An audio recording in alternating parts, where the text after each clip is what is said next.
अस्सलाम वालेकुम दोस्तों, मैं ਤੁਹਾਡਾ ਮੇਜ਼ਬਾਨ ਮੀਆਂ ਮੁਹੰਮਦ ਅਫਜ਼ਲ ਬੱਟੂ ਤੇ ਤੁਸੀਂ ਵੇਖ ਰਹੇ ਹੋ ਮੇਰਾ YouTube ਚੈਨਲ ਡਿਜੀਟਲ ਕਿਸਾਨ ਪਾਕਿਸਤਾਨ। ਤੇ ਦੋਸਤੋ ਅੱਜ ਮੇਰੇ ਨਾਲ ਹੈ ਜਨਾਬ ਇੱਕ ਟਰੈਕਟਰ ਟਰਾਲਾ ਹੈ ਮੈਸੀ 240, ਉਸ ਦਾ ਡਰਾਈਵਰ ਹੈ ਤੇ ਉਸ ਕੋਲ ਪੁੱਛਨੇ ਅਗਰ ਕੋਈ ਬੰਦਾ ਇਹ ਕਿਰਾਏ ਦਾ ਕਾਰੋਬਾਰ ਕਰੇ ਤੇ ਕਿਸ ਤਰ੍ਹਾਂ ਦਾ ਟਰੈਕਟਰ ਲੈਣਾ ਚਾਹੀਦਾ ਹੈ, ਟਰਾਲਾ ਕਿਸ ਤਰ੍ਹਾਂ ਦਾ ਲੈਣਾ ਚਾਹੀਦਾ ਹੈ ਤੇ ਕਿੰਨੇ ਕੁ ਪੈਸੇ ਹੋਣ ਤੇ ਇਹ ਕਾਰੋਬਾਰ ਚੱਲ ਸਕਦਾ ਹੈ, ਕਿ ਆਇਆ ਇਸ ਕਾਰੋਬਾਰ ਦਾ ਕੋਈ ਫਾਇਦਾ ਵੀ ਆ ਜਾਂ ਨਹੀਂ। ਤੇ ਆਓ ਗੱਲ ਕਰਨੇ ਆ ਜਨਾਬ। अस्सलाम वालेकुम जी। वालेकुम सलाम जी। भाईजान की हाल चाल ने? अल्हम्दुलिल्लाह जी। की नाम ਤੁਹਾਡਾ? मोहम्मद जवेद जी। मोहम्मद जवेद कितों तशरीफ ले आए? हवेली लखत जी। हवेली लखत। ਇਹ ਜਿਹੜਾ ਆਪਣਾ ਟਰੈਕਟਰ ਹੈ ਮੈਸੀ 240, ਇਹ ਕਿਹੜਾ ਮਾਡਲ ਹੈ? मॉडल 9 है जी। 2009 ਮਾਡਲ ਹੈ। हां जी। ਤੇ ਟਰਾਲਾ ਕਿੰਨੇ ਸਾਲ ਚੱਲਿਆ ਹੋਇਆ ਹੈ? वाला 5 साल चला है। 5 ਸਾਲ ਚੱਲਿਆ ਹੋਇਆ ਹੈ। ਇਹ ਦੋਨੋਂ ਚੀਜ਼ਾਂ ਨਵੀਆਂ ਲਈਆਂ ਆ ਜਾਂ ਯੂਜ਼ ਵਿੱਚ ਲਈਆਂ ਨੇ? यूज चलाएंगे जी। ਕਿੰਨੇ ਦੀਆਂ ਇਸ ਟਾਈਮ ਕਿੰਨੇ ਦੀਆਂ ਨੇ? इस टाइम मैं 10.5 लाख है। ਦੋਨੋਂ ਛਈਆਂ। हां जी। ਇਹ ਟਰੈਕਟਰ ਕਿੰਨੇ ਕੁ ਦਾ ਹੈ? ट्रैक्टर है 6 लाख का जी। 6 ਲੱਖ ਦਾ ਟਰੈਕਟਰ ਹੈਗਾ 9 ਮਾਡਲ। हां जी। ਤੇ ਟਰਾਲਾ 4 लाख का। 4 ਲੱਖ ਦਾ ਟਰਾਲਾ ਕਿੰਨੇ ਫੁੱਟ ਹੈ? 16 फुट है। 16 ਫੁੱਟ ਹੈ। ਤੇ ਮੰਡੀ 'ਚ ਕਿੰਨੇ ਸਾਲਾਂ ਤੋਂ ਕੰਮ ਕਰਦੇ ਪਏ ਜੀ? मंडी साल 10 साल का काम कर। 10 ਸਾਲ ਤੋਂ ਕੰਮ ਕਰਦੇ ਪਏ। हां जी। ਅਗਰ ਕੋਈ ਦੋਸਤ ਇਸ ਤਰ੍ਹਾਂ ਦਾ ਕਾਰੋਬਾਰ ਕਰਨਾ ਚਾਹਵੇ हां जी। ਤੇ ਉਹ 10 ਲੱਖ ਨਾਲ ਇਸ ਤਰ੍ਹਾਂ ਦਾ ਕਾਰੋਬਾਰ ਕਰ ਸਕਦਾ ਹੈ? कर सकता है। ਅੱਛਾ, ਕਿੰਨਾ ਕਿਰਾਇਆ ਲੈਂਦੇ ਜੀ? किराया तो है 4000 रुपया। 4000 ਰੁਪਈਆ। ਇਹ ਸਾਡੇ ਪਿੰਡ ਦਾ 4 ਲਿਆ ਨੇ, नहीं 3800 रुपया। 3800 ਲਿਆ ਨੇ।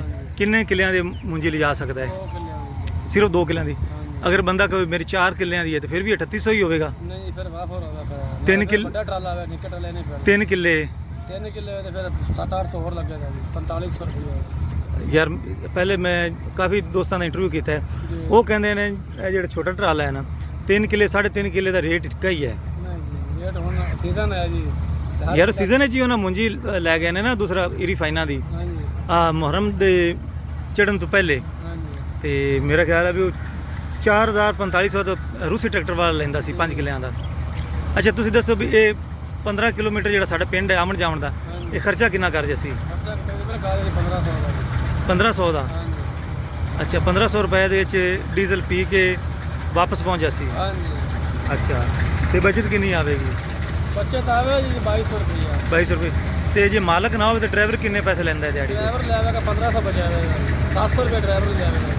700 ਡਰਾਈਵਰ ਲਿਆ ਸੀ हाँ जी। ਤੇ ਮਾਲਕ ਨੂੰ ਕਿੰਨੇ ਬਚਣਗੇ? 2200 माल को बकाया बचेगा 1500 रुपया। 1500। हाँ जी। ਤੇ ਇਹ ਜਿਹੜਾ ਇੱਕ ਫੇਰੇ ਦਾ, ਇੱਕ ਫੇਰੇ 'ਚ ਅਗਰ ਸਾਰਾ ਦਿਨ ਗੁਜ਼ਰ ਜਾਵੇ हाँ जी। ਤੇ ਤੁਸੀਂ ਇੰਨਾ ਹੀ ਕਿਰਾਇਆ ਲੈਣਾ ਹੈ? इतना ही निकला ਜੇ ਅਗਰ ਮਤਲਬ ਇਹ ਹੁਣ ਜਿਸ ਤਰੀਕੇ ਮਸ਼ੀਨ ਚੱਲੀ ਖੜੀ ਹੈ जी। ਤੇ ਫੌਰੀ ਜਾਂਦੀ ਤੇ ਫਿਰ ਵੀ ਇੰਨਾ ਹੀ, फिर भी ਮਤਲਬ ਵੀ ਤੁਸੀਂ ਇੱਕ ਦਿਨ ਵਾਸਤੇ ਬੁੱਕ ਹੋ ਕੇ ਆਉਂਦੇ ਜੀ।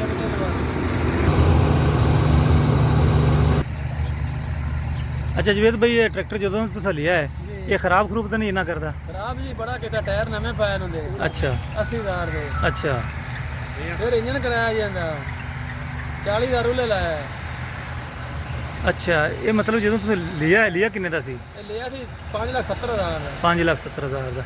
ਚਲੋ ਜਿਸ ਤਰੀਕੇ ਕੀਮਤਾਂ ਵੱਧ ਗਈਆਂ ਨੇ ਹਾਂਜੀ। ਤੁਸੀਂ ਪੈਸੇ ਲਾ ਦਿੱਤੇ ਤੇ ਕੰਮ ਬਰਾਬਰ ਹੀ ਹੋ ਗਿਆ ਹਾਂਜੀ ਹੋਵੇਗਾ। ਬਰਾਬਰ ਹੈ। ਤੇ ਦੋਸਤੋ ਆ ਟਰੈਕਟਰ ਦੀ ਕੰਡੀਸ਼ਨ ਤੁਹਾਨੂੰ ਵਿਖਾ ਲਵਾਂ। ਇਸ ਤਰ੍ਹਾਂ ਦਾ ਅਗਰ ਤੁਸੀਂ ਖਰੀਦੋ ਤੇ ਇਸ ਤਰ੍ਹਾਂ ਦਾ ਟਰੈਕਟਰ 6 ਲੱਖ ਦਾ ਮਿਲ ਸਕਦਾ ਹੈਗਾ ਜੀ।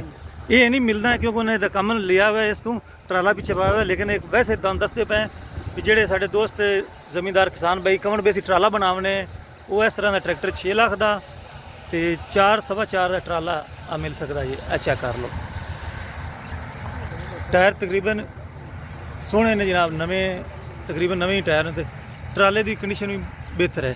ਤੇ ਆਓ ਦੋਨੋਂ ਇੱਕ ਟਰਾਲਾ ਹੋਰ ਖੜਾ ਹੈ ਸਾਹਮਣੇ 260, ਉਹਦੇ ਮਾਲਕ ਨਾਲ ਗੱਲ ਕਰਨੇ ਆ ਜਾਂ ਡਰਾਈਵਰ ਜੋ ਵੀ ਹੈ।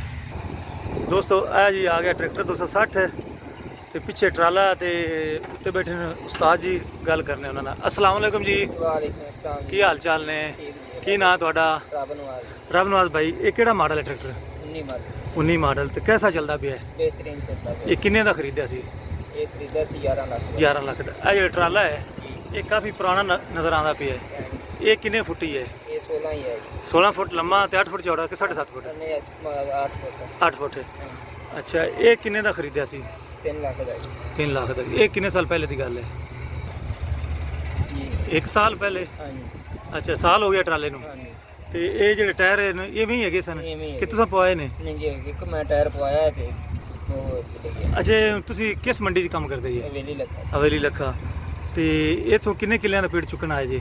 ਇਹ ਤੋਂ ਚੱਕਣ ਆਇਆ ਹੈ 2.5 ਕਿਲੋ ਦਾ। 2.5 ਕਿੱਲਿਆਂ ਦਾ ਕਿੰਨਾ ਕਰਾ ਮਕਾਨ ਹੈ? 4000 4000 ਰੁਪਈਆ। ਤੇ ਡੀਜ਼ਲ ਦਾ ਖਰਚਾ ਤੁਹਾਡਾ ਕਿੰਨਾ ਹੋਵੇਗਾ? 1500 ਦਾ। 1500 ਦਾ। 240 ਦਾ ਤੇ 260 ਦਾ ਬਰਾਬਰ ਹੀ ਹੈ। ਜੇ ਤੁਸੀਂ ਮਾਲਕ ਜੇ ਡਰਾਈਵਰ ਦੀ ਮਾਲਕ ਨੇ ਤੇ ਡਰਾਈਵਰ ਕੋ ਨਹੀਂ ਰੱਖਾ ਹੋਇਆ? ਅੱਛਾ, ਤੇ ਵੈਸੇ ਡਰਾਈਵਰ ਨੂੰ ਦਾ ਰੇਟ ਕੀ ਚੱਲਦਾ ਪਿਆ? ਅਗਰ ਕੋਈ ਡਰਾਈਵਰ ਰੱਖੇ ਉਹ ਕਿੰਨੀ ਦਿਹਾੜੀ ਲੈਂਦਾ ਹੈ? ਦਿਹਾੜੀ 700 ਰੁਪਏ ਲੈਂਦਾ ਹੈ। 700 ਰੁਪਏ? 700 800 ਖਰਚਾ ਮਾਲਕ ਦਾ। ਅੱਛਾ, ਤੇ 2.5 ਕਿੱਲਿਆਂ ਦੇ ਉੱਤੇ ਵੀ ਪੈ ਜਾਂਦੇ ਨੇ ਜਾਂ ਸਿਰਫ 2.5 ਕਿੱਲਿਆਂ ਦੇ ਹੀ ਪੈਂਦੇ ਨੇ? ਉੱਤੇ ਹੀ ਪੈ ਜਾਂਦਾ। ਤੇ ਅਗਰ ਇੱਕ ਬੰਦਾ 3 ਕਿੱਲੇ ਵਾਲਾ ਹੁੰਦਾ ਹੈ, 2.5 10 ਦਾ 3 ਹੁੰਦੇ ਨੇ, ਤੇ ਫਿਰ ਵੀ ਕਿਰਾਇਆ ਨਹੀਂ 4 ਫਿਰ ਉਹਦੇ ਰੋਲਾ ਹੀ ਹੁੰਦਾ ਹੈ ਜੀ। ਰੌਲਾ ਹੀ ਹੁੰਦਾ ਹੈ। ਤੇ ਇਹ ਕਾਰੋਬਾਰ कैसा है? अगर कोई दोस्त करना चाहे तो की मशवरा दोगे? ठीक है जी, कारोबार पेट की खातिर हर खर्चे करना ही बनता है। नहीं, चंगा कारोबार है, गुजारा है। गुजारा ही है। गुजारा ही है। ये कितने महीने चलता है? साल का सीजन चलेगा 2 महीने 2.5 महीने दाइयां च, तो फिर उतों आलू या मक्की? आलू आ गई या मक्की आवेगी मोस्टली। अच्छा, सही हो गया। तो दोस्तों ये इस टाइम ਤੁਹਾਡਾ ਟਰੈਕਟਰ ਕਿੰਨੇ ਕੁ ਦਾ ਹੈ? ਇਸ ਟਾਈਮ ਇਹ ਹੈਗਾ 11.5। 11.5 ਦਾ ਟਰਾਲਾ ਕਿੰਨੇ ਦਾ ਹੈ? ਟਰਾਲਾ 3.5 3.5 ਲੱਖ ਦਾ ਹੋ ਗਿਆ। ਦੋਸਤੋ ਜਿਸ ਤਰੀਕੇ ਕੀਮਤਾਂ ਰੋਜ਼ ਬਰੋਜ਼ ਵੱਧਦੀਆਂ ਪਈਆਂ ਨੇ, ਉਸੇ ਤਰੀਕੇ ਟਰੈਕਟਰ ਖੜਾ ਹੀ ਉਹ ਕਹਿੰਦਾ ਵੀ 11.5 ਲੱਖ ਦਾ ਹੋ ਗਿਆ ਤੇ ਲਿਆ ਕਿੰਨੇ ਦਾ ਸੀ? ਪੂਰੇ 11 ਦਾ। ਉਸੇ ਤਰ੍ਹਾਂ ਟਰਾਲਾ ਵੀ ਮਹਿੰਗਾ ਹੋ ਗਿਆ। ਤੇ ਦੋਸਤੋ ਡਾਲਰ ਦੀ ਕੀਮਤ ਵੱਧਦੀ ਜਾਂਦੀ ਹੈ, ਰੁਪਈਆ ਘਟਦਾ ਜਾਂਦਾ ਹੈ ਤੇ ਮਹਿੰਗਾਈ ਦੁੱਗਣੀ ਤੇ ਟਰੈਕਟਰਾਂ ਦੀ ਕੀਮਤਾਂ ਆਏ ਰੋਜ਼ 3 ਮਹੀਨੇ ਬਾਅਦ ਕੰਪਨੀਆਂ ਵਧਾ ਦਿੰਦੀਆਂ ਨੇ, ਜਿਹਦੀ ਵਜ੍ਹਾ ਨਾਲ ਸਿੱਧਾ ਟਰੈਕ ਅਸਰ ਕਿਸਾਨਾਂ ਜ਼ਮੀਂਦਾਰਾਂ ਤੇ ਪੈਂਦਾ ਹੈ। ਤੇ ਅੱਜ ਕੱਲ੍ਹ ਫਸਲਾਂ ਦਾ ਰੇਟ ਵੀ ਡਿੱਗਿਆ ਹੋਇਆ ਹੈ। ਤੇ ਮੈਂ ਪੁੱਛਣਾ ਰਵਨਵਾਸ ਭਾਈ ਤੋਂ ਵੀ ਮੰਡੀ 'ਚ ਕੀ ਰੇਟ ਚੱਲ? ਰਵਨਵਾਸ ਮੰਡੀ ਦੇ ਵਿੱਚ ਰੇਟ ਕੀ ਚੱਲਦਾ ਪਿਆ? ਕੋਈ ਹੈ ਅੰਦਾਜ਼ਾ ਮੂੰਜੀ ਫਾਇਨਾਂ ਦਾ?